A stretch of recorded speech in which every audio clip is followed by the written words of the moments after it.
Hello Virgo, welcome to Dove and Serpent Tarot. My name is Paul. If Virgo is your sun, moon, or rising sign, this is your tarot card reading. Please hit the like button, leave a comment. Consider subscribing to the channel, especially if this reading resonates with you. It is totally free. It doesn't cost you anything. If there's something you would like me to pray over or meditate upon or send positive energy toward, please let me know. Now, this is going to be a general reading, so try to be open and receptive to whatever may come through during our time together. I am merely the messenger. And I ask you to connect directly with each of these cards and use your own intuition to take you beyond the details that I might provide. And remember, Virgo, that the most important part of any tarot reading is you. And here is the Fool. This is the moment you've been waiting for. This is where it's time to just take the leap, where it's just, it's freedom. It is transcendence. It is the new adventure is beginning. All the work that you've done now, it's kind of all behind you. And this is the freedom that results from it, right? A lot of preparation, I think, has gone into this moment. And now there's just this kind of release, right? There's this joy that's taking place now. Let's put this into some context. Let's see what we're working with here. We've got vision. Of course, the Fool kind of feels like someone just floating around in outer space. Just whatever kind of comes its way is what it's going to do. But you've got a vision. You've got plans. You know what the next week, the next month, 5, 10, 20 years down the road, you know what you want it to look like. And so we have a little bit of a direction for this Fool, right?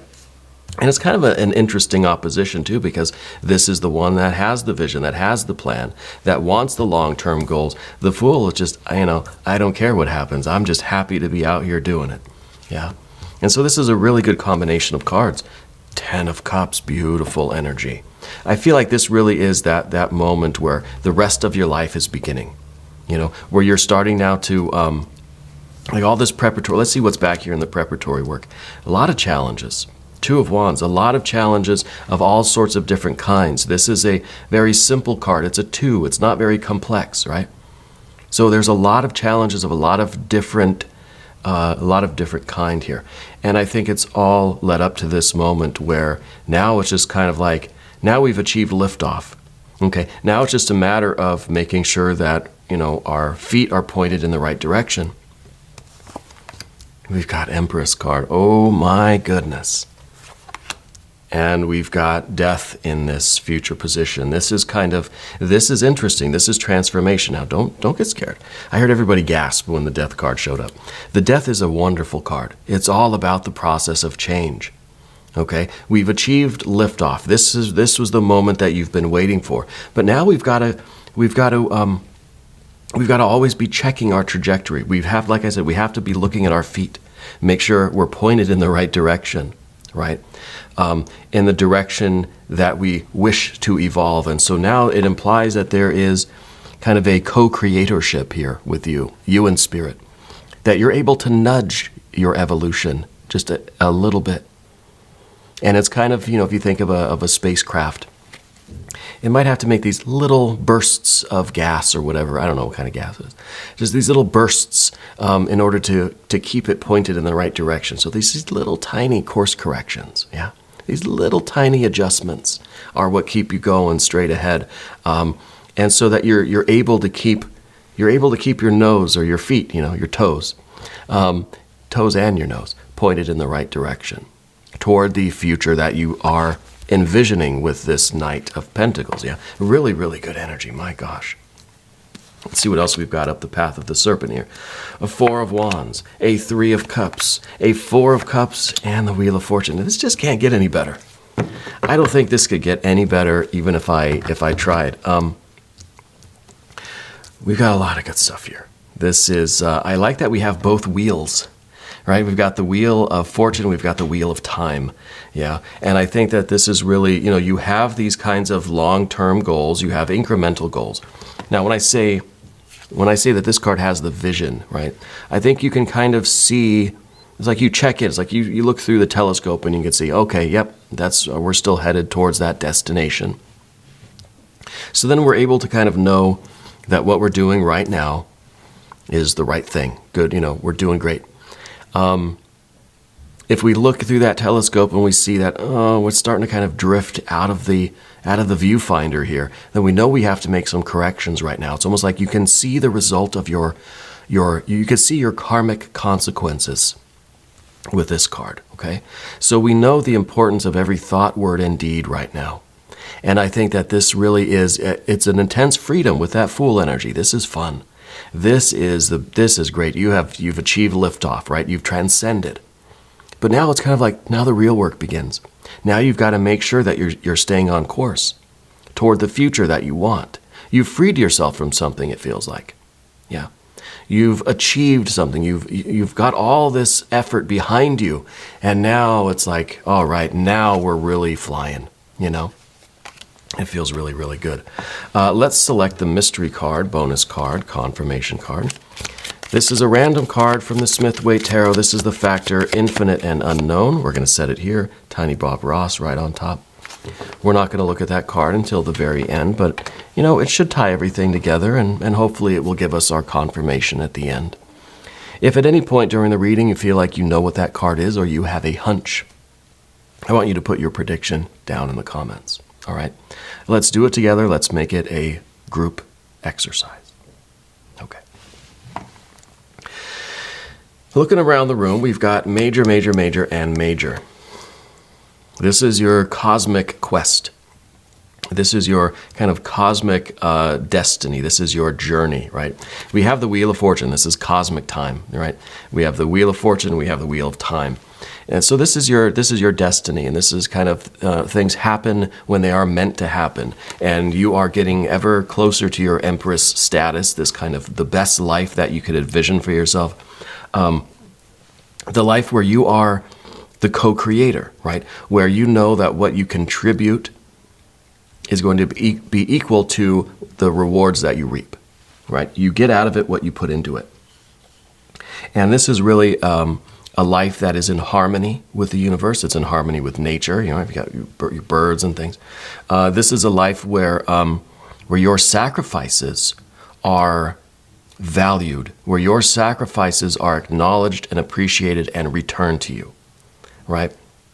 That everything you've ever given up, now you're getting back tenfold, okay? And it's part of your destiny. And this is part of your fool's quest. This is part of your hero's journey. And it's part of your evolution.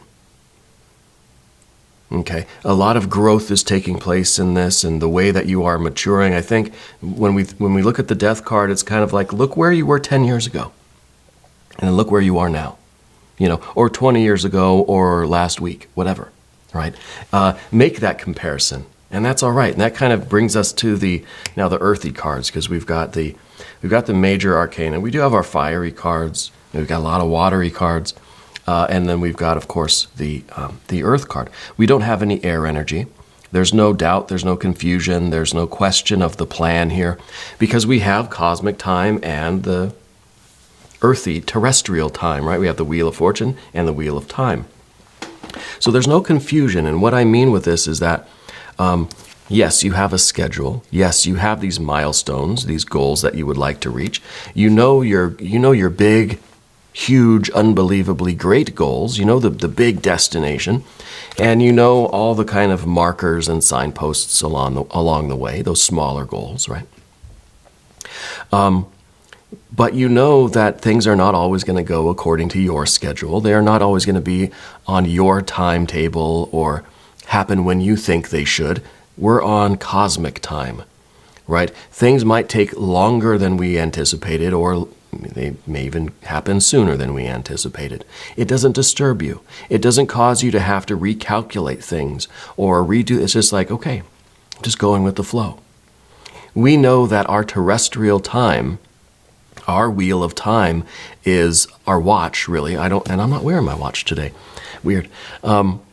Is a construct that we've put into place for our own convenience. But when we think of things from the cosmic point of view or the spiritual point of view, there is no such thing as time and space, right? It's really, we've marked the minutes and the hours and the days and the years for our own convenience, our own benefit. Spirit does not require our consent nor even our participation in the affairs, right, of the universe, of spirit. So it's incumbent upon us to adapt to the circumstances. As this wheel turns, sometimes it may seem like it's turning really, really fast. Other times it may feel like it's going really slow and we're just getting ground down underneath it at the bottom, But that doesn't worry you. That doesn't stress you out anymore. And I think that's a big marker of this release for you. This big transcendence, this is, again, the moment you've been waiting for, where that Fool is just kind of out in the open. Now it's just like, whatever happens, happens, We still have the direction, obviously. We're going to fire our little engine things, little boosters or whatever to make sure our feet are pointed in the right direction. But if things happen faster or slower, or there are problems or obstacles, or if we have to go around something, it's no big deal, right? So we don't see any worry. I see a peacefulness. I see a calm. I think all of the turbulence, let's say, is behind you. Because this Fool is free. This Fool has transcended just the idea of having to worry about things not going right, not going according to plan. I think in your history, when things didn't go your way, I feel like you'd get really upset. Yeah, like you realize more than you needed to, right? Especially things that weren't in your control. There was nothing you could do to prevent certain things. So when things happen, you would get so stressed out about them, and it would show. You would get really frustrated. I think that's part of this release, I don't think things bother you that way anymore, especially things over which you have no control. Two of Wands. We want to control what we can control. We're not just gonna float around in outer space and wait for something to kind of bump into us, and push us in a new direction. We're gonna fire our little afterburners or whatever they're called, our rocket boosters, or I don't know what those things are called. I can't remember. And we're gonna keep going in a way that we want to evolve. We have a say, and I think that maybe we could even talk about human evolution in this way too, where humans are in a very interesting position as creatures on the earth, because I think that we can influence our own evolution as a species. And I don't think other animals, now I don't want to get into this whole debate because there's going to be opinions all over the place. I don't think other animals really have that intentionality. Okay, but I think we can. And I think that's kind of what it is like when we have the Death card and the Knight of Pentacles. It's kind of like the Knight of Pentacles is pushing the Death card a little bit, nudging it. We understand that what our thoughts, words, and deeds, our decisions right now in the moment, we understand the long-term consequences of those. Just in terms of our own lifetime, a week, a year, 10, 20, 30, 40, 50, 100 years, right? But what if we take that and really expand out millions of years? Then we realize that everything we do now is nudging our human evolution just a little bit. When you raise your consciousness, when you kind of develop certain skills and talents and modes of perception and that sort of thing, you're kind of nudging evolution for the rest of us at the same time, And it's just one way to look at it. It's not that relevant. We don't need to worry about that. But it's just a cool thing that I'm feeling with these two cards as they are existing together right now. Okay? So it's not that we're just kind of a fool floating around in outer space. I mean, we are a little bit, but then we also have this intentionality. We can also see into the future and say, okay, well, I want to go a little bit, I need to nudge myself a little bit in a different direction so I can evolve the way I want to evolve. In my own human lifetime, forget about, millions of years, but just right now in the next 10 years or so. We have that kind of We have that kind of influence. That's why I say we're kind of co-creators with spirit here. The Two of Wands in the back, as I started to say, these are the things either that you do or do not have control over. There are things that are within your sphere of influence and things that are not. And if something happens that really is beyond your control, beyond your influence, you're not getting upset about it. And really, you're not getting upset about anything anymore. You know, not that you're devoid of human emotions, right? We got plenty of emotions over here on the path of the serpent, but you're not having that same kind of reaction to the bumps and the obstacles and the detours of life that you used to. We're kind of taking things in stride a little bit more. And when something happens unexpectedly, whether it's in our control or not, then we just have to look through the telescope again and say, okay, I need to nudge the death card a little bit over that way and just, we'll just give it a little bit of a nudge like that and we'll be fine. And really, the nudge is, we're nudging either closer to the Four of Cups or the Three of Cups. And both really have their benefits because the Three of Cups is the ideal. This is the kind of life that I really, really want. This is the feeling tone of my life that I want. It's celebration, it's abundance, it's joy and bliss and happiness, but it's just in potential form. This is the ideal of it, right? This is the picture of it that I hold in my heart.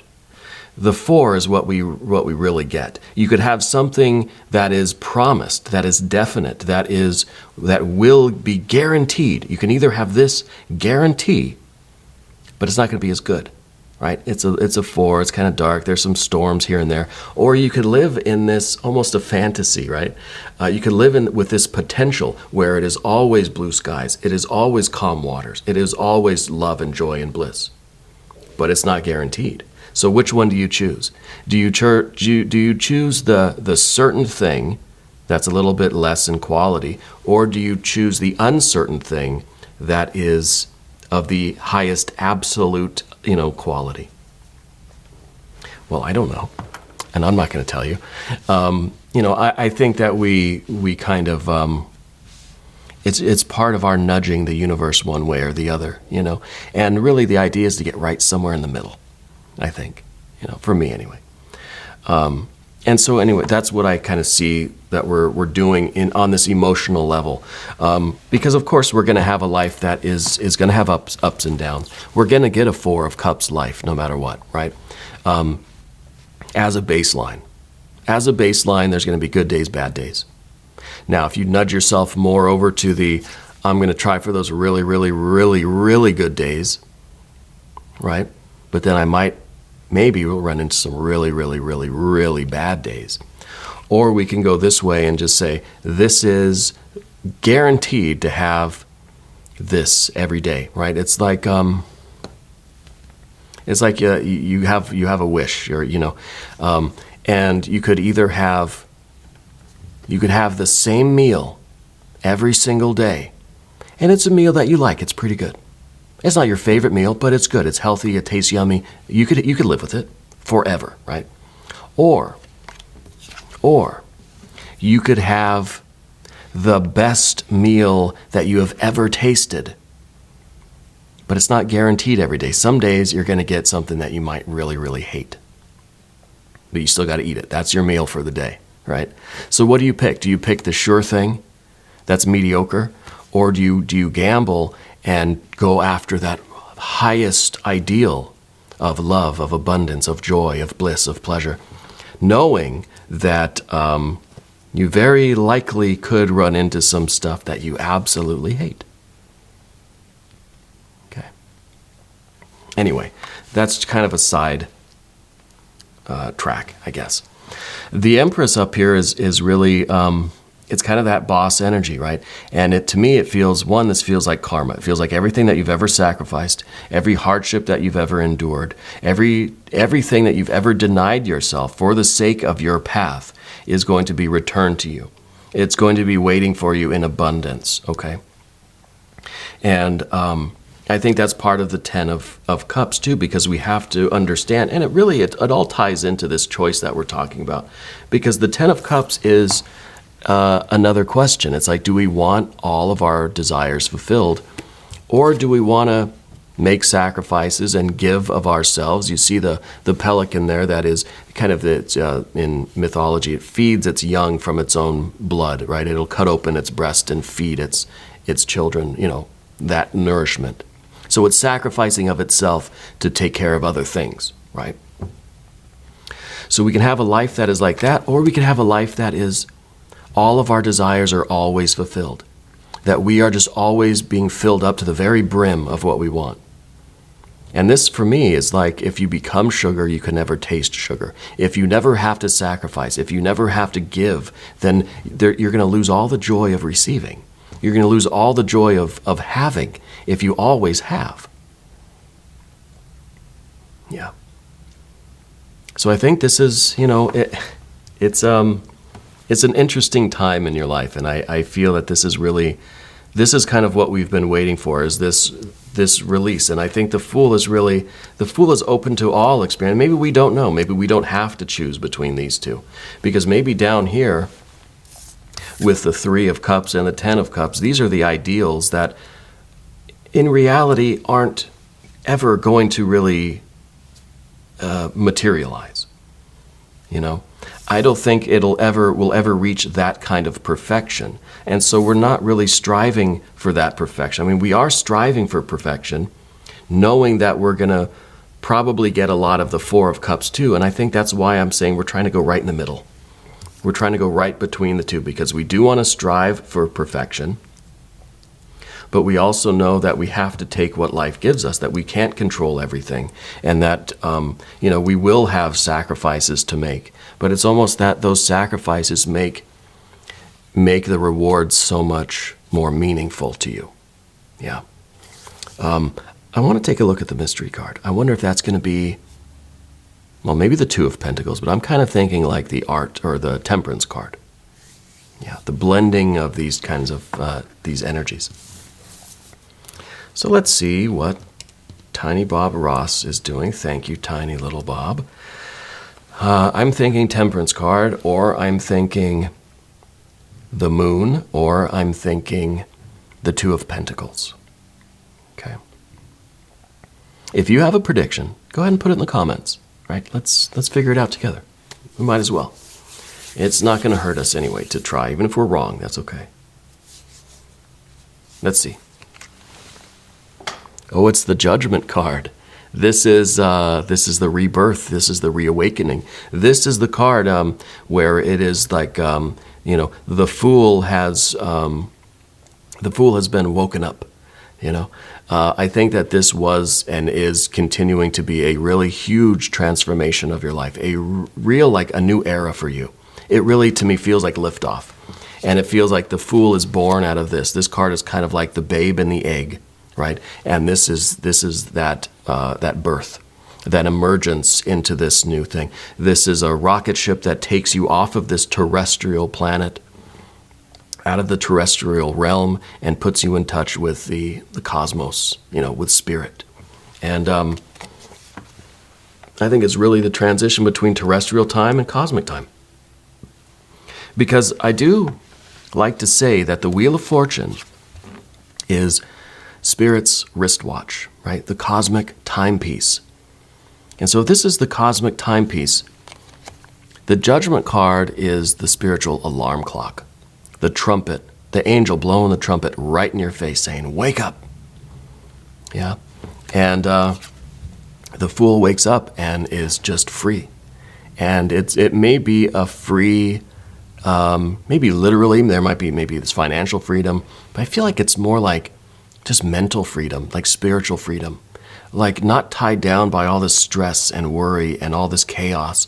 So you're making some progress in your physical life. You've made a big breakthrough either in career or domestic home, and your creativity or your health or something. A really big breakthrough, a really big release of all of the pressure, all of the stress, all of the gravity, right? The gravitas of life. And now there's this freedom. Now it's this, we're kind of light as air here. But you still have the work to do to nudge your evolution in however you see fit, right?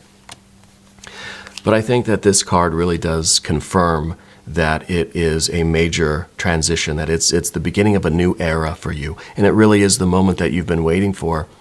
Even if we don't really like a trumpet being blown, being sounded right in front of our face, but this is that moment where it's just, we're ready. It's like we were sleeping in our clothes and we're just waiting for our the alarm clock to go off. And now the alarm clock goes off and we're ready. We just spring out of bed like this fool and we're ready. Yeah, this is really good. I love this energy for you.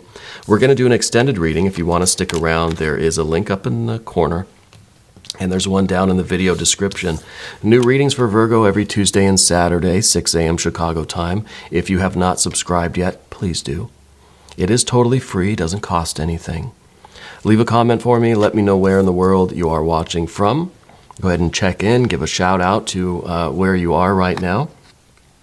I want you to know, Virgo, that you're the most important part of Dove and Serpent Tarot. I thank you and I love you. And we're all in this together.